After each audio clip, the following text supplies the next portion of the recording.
an expectation, thanks largely to the achievements of you and the Ireland team in 2015. Can you sum up that year just gone by?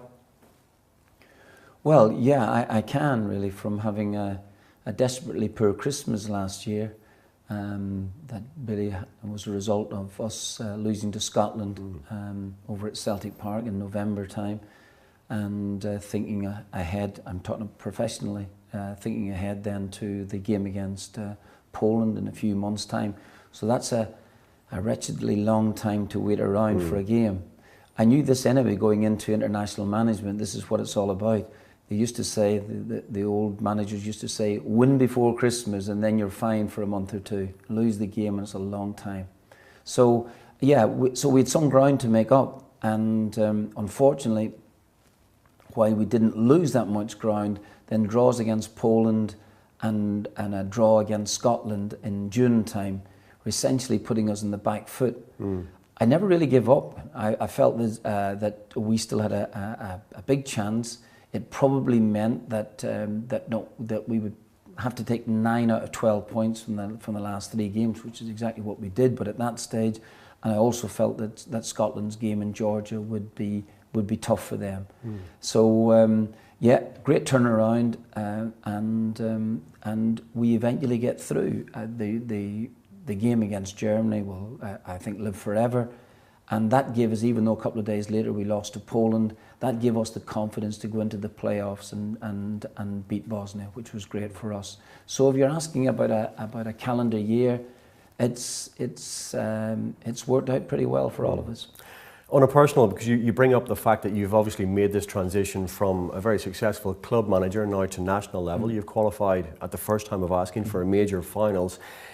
From your own point of view, is there some sense of vindication of the fact that when the FAI came calling, you said yes and you were able to make that almost seamless transition? Or do you still find it difficult? As you mentioned, the fact that, you know, instead of waiting 3 days, sometimes you've got to wait 3 months for your next game. Well, you make the points validly. I think that's absolutely right. First of all, I still find it difficult in that sense, but I wouldn't be the only one. So this is only from my viewpoint, that it's the length of time between matches is exceptionally long. Having said that, once you have the team for that, for those, let's say 6 or 7 days before a game, and then there's two games in quick succession, it very much has a club feel to it again. You know, that when you're actually, they feel as if the players belong to you.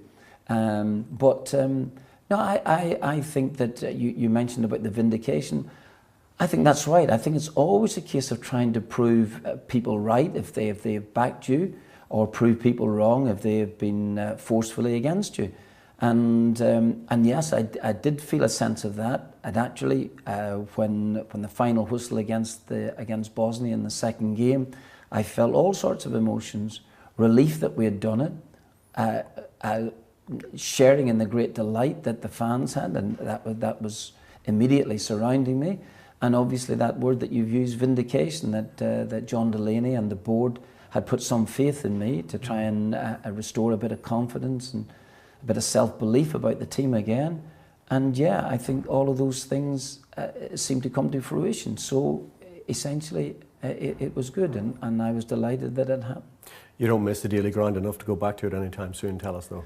Do you know what? I'm actually looking forward to the next couple of months, and it's really good. And I actually felt that it would be exactly that. If we could qualify, heaven knows, Christmas would be nice. It would be a nice time of the year, and then the build up to the games, the couple of friendly matches that we might have in March time would be great. Another friendly game against Holland, which would be fantastic, and then we're into the Euros. So yes, I don't want it to pass too quickly, because at my time of life, I don't want the months to just fly in, but great to look forward to, and all of the backroom staff feel exactly the same. There's a multitude of things that we could pick out from the qualifying campaign in the year just gone by. Well, I'll touch on a few of them. I mean, let's go back to October, the game in Gelsenkirchen against the Germans, which finished 1 each. I mean, at that point, we've got 7 points from our opening 3 games. We're top of the table. We're 3 points clear of rivals who we think, you know, it's going to be between us and Poland and Germany. We've built up a real head of steam. What a night for John O'Shea on his 100th cap. I mean, that will live long in the memory, I'm sure. Yeah, I think all of those points are absolutely right to mention. I think you just forgot to mention that I'd always felt that Scotland were rivals as well too. And when the group was first put out on paper way back in Nice some months before that, I actually felt, well, Georgia could be anything. You know, I've played against I've managed against some Georgian players when I was in Scotland. Very, very talented players. Wee bit moody, but talented nevertheless. And they could be anything. And so I'd never really excluded them from proceedings at all. But as you mentioned, we've got 7 points in the board at that time. And we had taken 3 points against Georgia in the opening game, which I still think is as important as any match that we've played in the group stages, and then to go and get a point away from home against the world champions, and considering it happened with John scoring in the last minute. Yeah. Do you allow yourself to kind of think on nights like that when John O'Shea pops up with an unbelievable, like a penalty box predator finish from a corner in stoppage time on his 100th cap? You know, it's fairy tale stuff. Do you kind of think, you know what, this could be our year? No, stuff like that starts to happen. No, I don't. Probably closer to the end, I might think. I've just mentioned there that I think Aidan McGeady's goal against Georgia was as important as any goal. At that stage, it gave us 3 points instead of 1 point, and those points are very, very important. But if you're asking me that evening, when we've got 7 points, John has scored the goal, do I think this is it for us? I think it's too early in the tournament to be making big calls like that. What it did, you quite rightly mentioned, it gave us a great start. Then the next game against Scotland, we're going into it with plenty of confidence, and that becomes a setback because what do you think happened at Parkhead? I mean, in terms of the game, the players' kind of mindset, there was an awful lot of stuff involved around the fringes of the game. Talk about Aidan McGeady, James McCarthy, various stuff peripheral to the football, and we kind of anticipated that it would be this frenetic, fractious kind of derby game, and so it turned out, albeit won by a set piece where Ireland kind of maybe switched off for seconds, and that cost us the game. But was there more to it? Was it just a poor performance, or? Well, there was much made about it before the game, about the match being played at Celtic Park, and possibly an advantage for us because we had made it. Aidan McGeady had played for us. I played for Celtic, and I had managed Celtic, and we had great days there. I never felt that for a moment. In fact, I would prefer the game to be at Hampden, which I think is much less atmospheric. And I knew the Scotland crowd would be right behind the team. In fact, Aidan took an awful lot of stick that particular evening. And I think eventually, regardless of what people say, it might affect performance a little bit. No, so I did not want the game at Celtic Park. Perhaps I didn't want it at Ibrox either, but certainly I just felt that Hampden might be less atmospheric, and the Scotland crowd were right behind the team that evening. It was also it was essentially a club game played at a frenetic level or frenetic pace, and there was nothing between the sides. So I don't know whether an awful lot went wrong. We didn't create a great deal in the game, neither did Scotland at the end of it. And we're sitting there with about 13 minutes left in the game thinking a point will be a decent result. Yeah. And they scored the goal from a set piece, as you mentioned. We hit the bar towards the end of the game. It just didn't happen for us. But it does put you on the back foot for a while. And as you said at the top, it's almost like a winter of discontent there. You've got so much to kind of mull over. Largely negative, rightly or wrongly, but it's a defeat against our rivals. You've got to wait till March to Poland to come to the Aviva. That's not going particularly well until such times as Shane Long manages to stab home another injury time goal.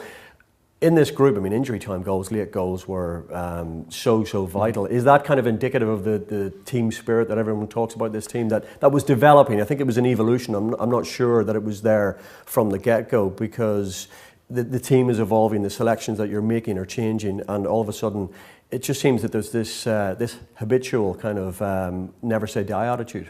Well, I think that was pretty evident. I think if you score a late goal in one of the games, people say, well, that just happens. If you score it in two, then there might be something about it. And if you keep scoring late goals, then I do believe that while it doesn't prove your theories, it does actually show that there is a never say die spirit about the side. That's right. Actually, the Poland game, We conceded an early goal in the match, and it wasn't just we had to wait until the last moment to get the equalising goal, but we put an enormous amount of pressure on them, particularly in the second half of the game. It totally belonged to us. In fact, we were actually, while there was a sense of relief at getting an equalising goal and the game hadn't run out on us, we actually was a bit of disappointment in the dressing room. But the fact is that we didn't get all 3 points. Now that put us in a situation where the Scotland game became so important. Do you remember what you said at half-time in the Poland game? Because as you rightly say, for possibly even an hour of that game, there was a lot of the characteristics that we showed in the Scotland game away evident again. It was almost as though the players didn't have a sense of freedom. There wasn't that kind of gung-ho attitude, because at that stage, 1-0 down to Poland, I mean, really, we're very close to the game's up if we lose that. Oh, well, but isn't that the nature of group football? I've been there. I've experienced these things as a player. I've experienced them as a manager as well too at European level, particularly with Celtic, where there are big moments in matches that can define things. You had mentioned earlier, would that goal in Gelsenkirchen define it? Yeah, it certainly did have some definition eventually when you get through, and an important goal for us. But it's littered with moments like that, and I just that I'll take you back. By the end of the Scotland game in the Aviva Stadium, we had played 6 matches. We're definitely on the back foot. Because Scotland are now in front of us. They have 2 points advantage on us and a better head-to-head. So effectively 3 points. We have to make that up in 4 games going. I'd never given up. And it wasn't just a bravado in front of the cameras. I genuinely believed it, because the games that we had, while difficult ahead of us, Scotland had difficult games. Poland looked as if they were in a proper position now to take second place. The Germans were always going to win it because they're the best side in it, and we had this fight in our hands. But there are moments in games that as you say earlier, that can define things. Putting them all together, as I look back on it, I could give you 7 or 8 moments in matches, and one's early on, and one's probably more importantly later on, that had a monumental effect on the outcome of us getting there. And the one that no one will ever forget is, of course, Shane Long against the Germans. I mean, that came about, as you're saying, these little permutations. Georgia go and beat Scotland. We beat Georgia thanks to John Walters. We'll talk more about him in a moment. But again, it's that man Shane Long against the world champions. I mean, it's not remotely an exaggeration to say, I mean, that was a seminal night in Irish sport, let alone football. I mean, that roar at the Aviva Stadium, I don't think it had been heard since the Dutch game, like 14 years previous. I mean, that you must have felt the electricity, the excitement. The tide was turning. Well, I do. I get goosebumps now actually thinking about it. The atmosphere was terrific that evening. We were playing the world champions, which in itself brings something, and we were the underdogs. We were fighting every single minute of the game to get something out of it.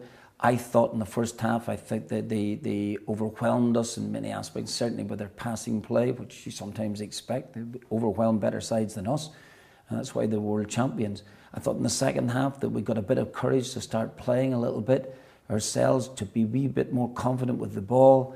And let's get some passing movements going, and let's try and develop something in the game, and just don't be scared of it. If you're beaten in a match and have not really had a proper go, then you'll never forgive yourself. So we did get into it in the second half. You talked to me about the game, and something that I look back on. There were 7 or 8 minutes in that match before Shane Long scores. I didn't realise that Scotland had gone 2-1 ahead against Poland. That if those results stay like that, we're effectively out. So that's how close you can come to it. But those are important moments. Teams who have won World Cups have been on the edge of defeat in matches before. The Germans who won the World Cup out in Brazil, they were in terrible pressure in some of the matches, I think in the last 16 in the quarterfinals, before they eventually thumped Brazil in the semis. So there are big moments in the games. Fondly to look back on, of course, if you've been successful. Desperate to look back on if you haven't been. And possibly kind of ironic, funny, coincidental that it happens from a long ball, and a little bit of a nod to an age-old Irish football tradition. Randolph just straight down the pitch and Shane Long scores. Well, of course, and that is a point. I think, like everything else, which brings me to a wider viewpoint of it. I think that what we're trying to do here at grassroots level is develop a player who is very comfortable with the ball. You'll only do that from a very early age, and it's great that it's going to happen, so that the Irish, at some stage or other, in the next couple of generations, have players that are able to live with the class players of European football or world football, but also retain that essential ingredient, that Irishism, that never say die spirit, that great desire to stay in the game and to win, which we actually have on our side. We lack certain things in the team. We've got through. We have some players who can also play as well too, but eventually, maybe in a couple of generations to come, that we have the whole package. At this minute, of course, we don't. But we don't want to lose that part of the game that is still defines us as a nation. I think that's still important.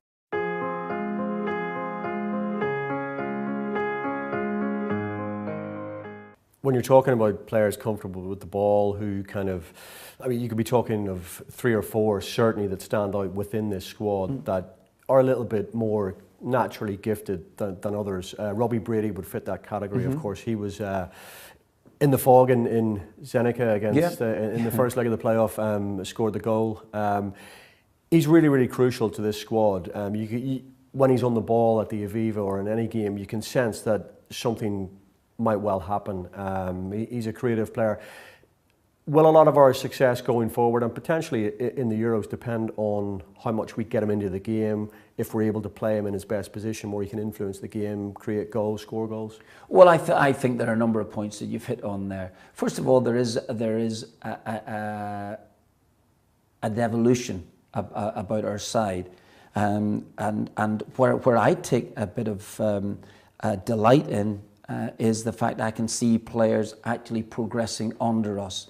The likes of Jeff Hendrick becoming a better player. The likes of Brady, young Brady, who started off, who's got a lot of talent, but he was actually, when I first came to the squad, he arrived to say hello and was back because he had a number of injuries. He's got over those injuries. Those type of people, absolutely. You're talking about young Brady there, trying to get him into the game. I think the more you start learning about football and the more that you can improve, then you get yourself into games as well too. So you have a responsibility to do that. What I've liked about the squad, both young and old, is that there is even now this intensity about them, which I really enjoyed. That has certainly not been missing since I've come in here. And also their willingness to want to learn something. And I actually feel that, and please, not boasting in any manner, I think that I've got something to offer them, and I certainly think that Roy Keane has something to offer them. And between both of us, if we can't improve some of these players, we probably shouldn't be doing the job. And would you also allow yourself to kind of take credit for the evolution of Wes Hoolahan, both in the group and as a player? Because he's somebody who, we like to talk about him as Irish football supporters. He was overlooked for quite a period of time. He is, in essence, in that kind of number 10 role, if you like, our linchpin, our most creative player. But when you look back through the games in the group, I think he only started one of the first 4 and then was only on the bench once in the next 8 games. So did he kind of develop into a more and more important player? Did we play a more creative style of football in the latter stages of the group? Well, again, by the time that I've answered your question, you could go forever and a day. First of all, Wes Hoolahan should take credit for the evolution of his particular game under my regime, for want of a better word. I think he should do that there because he is a creative player, absolutely right. He is not. He is now 33 years of age, and he hasn't been everyone's favourite player either at international level or at club level. That he would have to maybe asked himself a question or two about whether that's the case or not. He's certainly got a load of talent, and it's great, and particularly when we're playing matches where we have to force the issue at times, and we have to try and create something aside. We need creative players in our team. We tried, for instance, at the start of the competition, we had a very, very physically fit Aidan McGeady playing for us. McGeady is multi-talented, and he has to be properly fit. He hasn't played much club football now in the last year, and he'll have to do something about that himself. But he was our creative talent in the side. Then Wes came in, took over in that little role, played very well, particularly matches here at the Aviva when we had to try and create something for ourselves. And sometimes it is horses for courses, if that's the case. We need creativity in the team. We need to be as strong as we possibly can. I think you have to take all ingredients into consideration. Do you take umbrage, or do you get annoyed by the fact that, in the press at times people will say, well, we know that Wes Hoolahan is integral, Aidan McGeady, creative players like that give us something in the final third, etc., that we don't normally have when they're not there. They might say that when push comes to shove and it's a game we can't afford to lose, that you might look upon them as luxury players and therefore drop them to the bench. And I don't think I don't think that is the case. There's an awful lot more goes into that. If I was to listen to everybody picking my team, I wouldn't get out of bed in the morning. And if I would listen to people who actually really, that I don't have a phenomenal amount of time for, I would just pull the covers over, if that's the case. People who have got a say here in the game, who have had a say for years and years, who really do not actually have a clue, genuinely don't have a clue. And my experience, my judgment of players, I think is as good as any. I'm happy enough to say that there. And I know the players, I get to know the players, and when I have trust in players, then those who have worked with me will tell you then that there's nothing better than that, to have the full trust of players, and where I know that they can go out and do some things in the side that other people are not capable of doing. John Walters, for instance. John Walters has been our outstanding player. There have been a number of very, very fine performers in the 12 matches that we've played. He's been outstanding. You wouldn't turn around and say that John has the same natural talent as some of the others, but he's the heartbeat of the side, or has been anyway. Hopefully everything goes all right for the next 6 months. He's been the heartbeat of the side, and he does things in the game for us that go unnoticed. But he does some big things for us, like getting crucial goals for us, and his whole attitude pervades the dressing room, and that's very, very important. There are lots of ingredients that go to make up a team. If you're asking me about whether I refrain from playing skillful players when it's important, I never heard so much drivel in my life, and I'll tell you why. Because I've managed Celtic, where I've brought Celtic players on. I've managed Leicester City, where I played wide players all the time. There's nothing I like more than creativity, because creativity will win games for you. And at Aston Villa, it's what I spent my time doing, is buying creative players mostly. I have got great respect for defenders who can defend properly and who can do things that defenders should do. But in talking about creativity, absolutely not.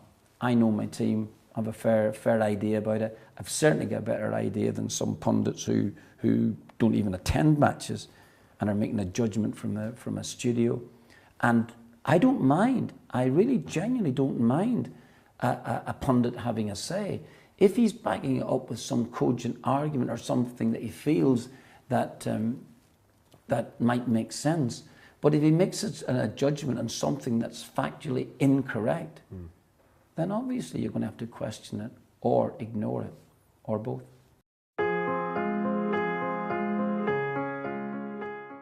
We've been talking about these little moments throughout the campaign, the Gelsenkirchen and John O'Shea with the goal. I mean, the second leg of the playoff and the 2 goals from John Walters was a nice little moment for him, because as you rightly identified and everyone knows, he was the standout player. He's very much the embodiment of the team. You said the heartbeat of this side, in fact. So very nice for him to kind of bookend the campaign in such dramatic fashion at the Aviva with both those goals.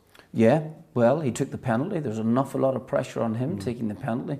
He stepped up and took it as if he had scored 35 out of 35 before that. So, yeah, terrific. Absolutely brilliant effort by him. His second goal at a time when we needed it, because you just knew that Bosnia would exert a lot of pressure on us towards the end of the game. They brought on another couple of centre forwards to the match, one who's a tallish lad playing in the Italian league.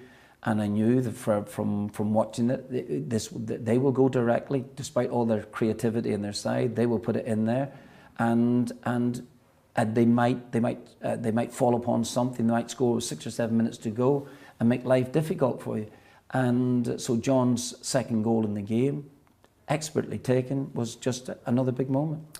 We don't like to do things the easy way, and this group we've got in the summer is particularly difficult. The dust has settled now in the draw. You've had time to kind of let it seep in. Are you optimistic? Obviously, it's going to be very, very tough, but you seemed enthused by it in terms of, well, we've got a lot of marquee names to play now. We're putting ourselves up against the best. Well, yeah, my viewpoint now, some days later, is that if I'd been picking the draw, I wouldn't have picked those teams. Fine, because I feel as if Italy are essentially a pot one team themselves.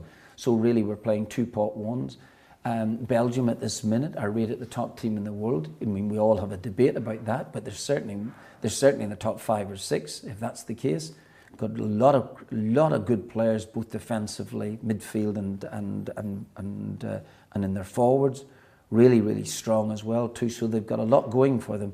And Sweden are Sweden. They know their way around tournaments. They always seem to qualify. Somebody told me, I didn't realise until I said, but should have done that. I think this is their 5th consecutive European tournament they've qualified for. So they know their groups. But I treat this year as I did at club level with injuries. On a Friday, I think that we've got a team organised for the game on a Saturday. My physiotherapist comes in and tells me we've picked up 2 injuries, or one of the players has not recovered in time when we thought by Monday that he was going to recover.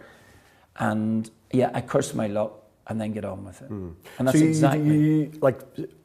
even at like a 6 or 7 month remove, I mean, you don't have a strategy. You're not going to say, okay, game 1, the idea, given the way the opposition play, will kind of set up this way. I mean, it's pretty much the guys will go into camp. You'll have played 3 or 4 games between now and then, so you'll have looked again at players. 1 or 2 fresh players might come in who were injured during much of the campaign, and then you just kind of manage it on a week-to-week basis. Oh, no, I don't know whether you're talking about our particular plans, or whether you're talking about plans for the opposition. By the time that we get to play Sweden, we'll know everything about Sweden. The players should not to know everything about Sweden, as if we don't already. But it's worth refreshing. All about the Italian side, and very obviously all about the Belgian side. Those things taken into consideration, then we will have our own plans worked out to how we are going to counteract their strengths, and obviously working on our own. But if you're talking now at this minute, yeah, it's I have to wait to see whether some of our very fine players come through injury free. That's very important. Again, can't do anything about it. It's in the lap of the gods. But the first game against Sweden, I don't care, that becomes very, very important. A very, very important game for us. It'll be played in France. It'll be played in the Stade de France, and we will have a massive support. And I'm hoping that we can feed off that great support that we will have. It's not to say that Sweden won't have either, because they're well supported at these tournaments. But we hopefully will be ready for it. You're asking me some months in advance. Do you know what I'm going to do? I'm going to try and enjoy the next month or two, because enjoyment in football doesn't come around too often. You mentioned the fans, and everyone's over the Christmas break putting their travel plans in place for France. I mean, we will go en masse. We will be the best supported team. I've no shadow of a doubt. We proved that at the last European Championships, during which we were so well supported. It courted a little bit of controversy. Of course, Roy said, look, we shouldn't just come along for the sing-song. I got the sense there was something slightly lost in translation with what he intended it to mean. It was taken up as a criticism of the fans. I'm not quite sure it was that. But this time around, is there anything we can learn from the last championships as a group of players? I mean, I noticed 1 or 2 of the senior players, John O'Shea in particular, saying almost at the final whistle at the Bosnia game, it's almost a shot at redemption, because at the last finals, we kind of were paralysed by fear of failure, I think, more than anything. Well, I don't know. I don't know. I remember watching some of the games, but I don't know the inside story about it. And I've not really asked players. What I do know is that you got there, and the expectation became very, very high. It was suddenly, I think, almost to a man. I'm talking about media, journalists, everything. Were giving points to games. If we win this game, then we, even to the point about maybe getting a draw against Spain and things like this here. I think there has to be a touch of realism attached to everything. What we'll do is this. I'll get back again and say it, and I'm going to say it for my final time before January, and it'll be this. Yes, the draw is difficult. Of course it's difficult. The games are difficult. You'd have to say that Italy, who are a top nation and have so much experience in tournaments on true, and Belgium, top side, and Sweden actually, they're tough sides. Okay, that's gone now. It's all over. We'll treat the games accordingly. Can we win some of these matches? I think we can, because I thought that we could beat some of the teams that we did do in the way to France. We had big matches, and we've come through some tests. These are big, massive tests for us. And closer to the time, I want us to be as prepared physically and mentally and as well as we possibly can. And then everything else then will take care of itself.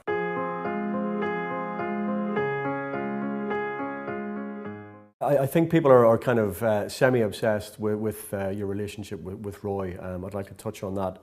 Possibly the nicest moment, over and above the fact that we've qualified and we're going to France, was that touchline embrace. The spontaneity and genuine nature when you hugged each other on the sidelines and the beaming smiles in front of the full house. A great moment. How would you describe your relationship with Roy? Well, it was good actually, because Roy doesn't smile too often, and that does help. And he has an image to keep up as well too, of course, as being the growler. Is that a fair image? No, sometimes it's absolutely spot on, and other times it can be a wee bit misplaced. He's excellent company for a start. Not that that's really important in the scheme of life. I don't know, and he has been very important to us. He is an iconic figure, and not only in Irish football, and not only in British football, but I'd have to say in the world football. The number of people that come up to him now, he's retired a number of years, and the number of people all over the world who come to him to ask for autographs and photographs, it's great to see. He's not been forgotten at all. Why should he be? He was a world-class player, despite what Sir Alex Ferguson says, because he drove that side, not for a month, not for 2 months, for about a decade. And he drove them on to success after success. They had great players playing for Manchester United, but none of them was as forceful as he was. So he deserves that reputation of being a great player. He wants to go and prove himself in management. He did really fine at Sunderland, and I think he learned a lot from the Ipswich thing. We seem to get on reasonably well. That could blow up any given minute, the way things happen. I think I'm a generation and a half in front of him, so and I think he allows me to occasionally pontificate about subjects I haven't got a clue about. So he listens to them, and we get on fine.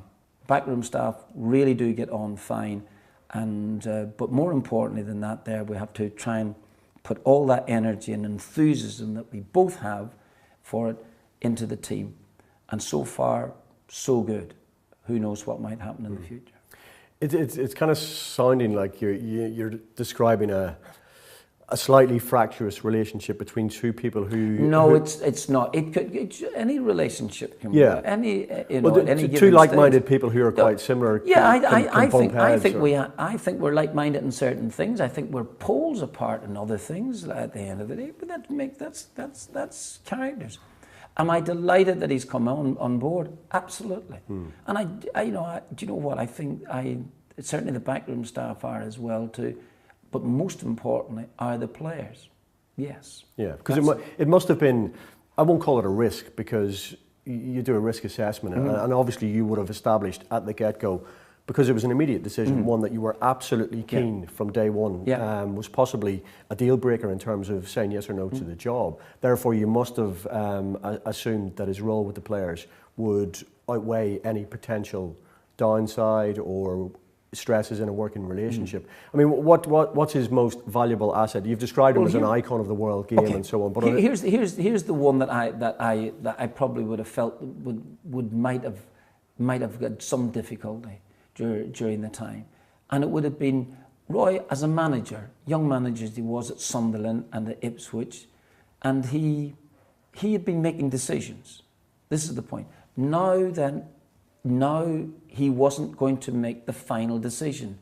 He was going to put forward his viewpoint, and well respected as that is, absolutely respected, but he wasn't making the final decision. And I always felt that was something that if you've been a manager once, and regardless of what age you are, whether you're young or old, and you've been used to making some decisions, then to sit, and then finally, or someone else is making the final decision over something, and perhaps occasionally you may be disagreeing with you. I thought that might cause a problem. Not just it could cause a problem with any assistant manager, but certainly maybe somebody with Roy who would want the final decision. That actually has not been a problem. Will he go and manage again? Absolutely. Will he go and take and I think that actually this has actually been quite good for him, just to sit out, someone older, being in the forefront of things like that there. Not that he has not been in the forefront, he absolutely has. But the very fact just at the end of that game against Bosnia where he almost didn't want to take any credit for what's happening.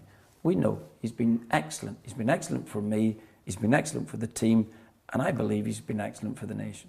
Given the choice, naturally enough, you would keep him on the other side of the Euros as well, because a lot of the speculation is that the timing would be right, irrespective of what we achieve or otherwise at the Euros, that he may move on, that those kind of itchy feet that you're describing. Who knows? Who knows what might happen? Who knows? Who knows what might happen in 2 weeks' time, never mind anything else. He went to, during my time here, he had the opportunity to go and manage. He then had the opportunity to go and be an assistant manager, which he took, and he thought that working with Paul Lambert at the time at Aston Villa would give him, would have him close to the Premier League, where he could still see players as well too.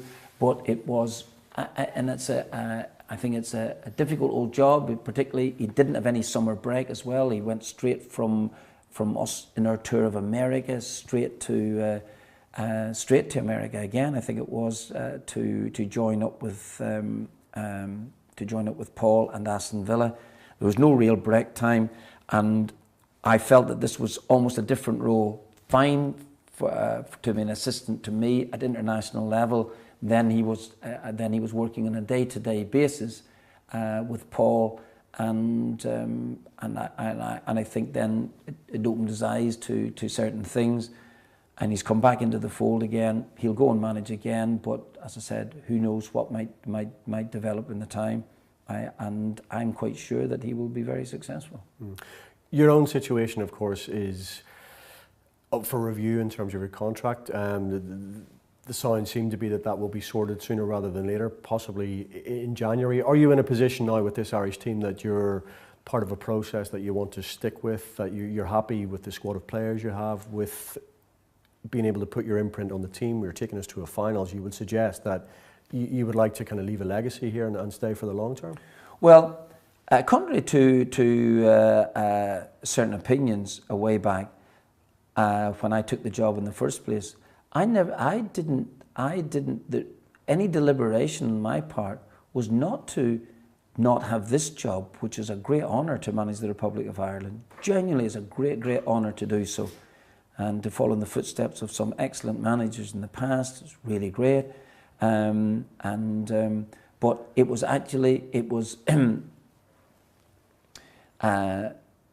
making the decision to go from the possibility of being at club level, which I had done, which was a day-to-day involvement, and to take that and to then work in something that, while it's still very, very much a full-time job, it meant that you weren't working with players on a day-to-day thing.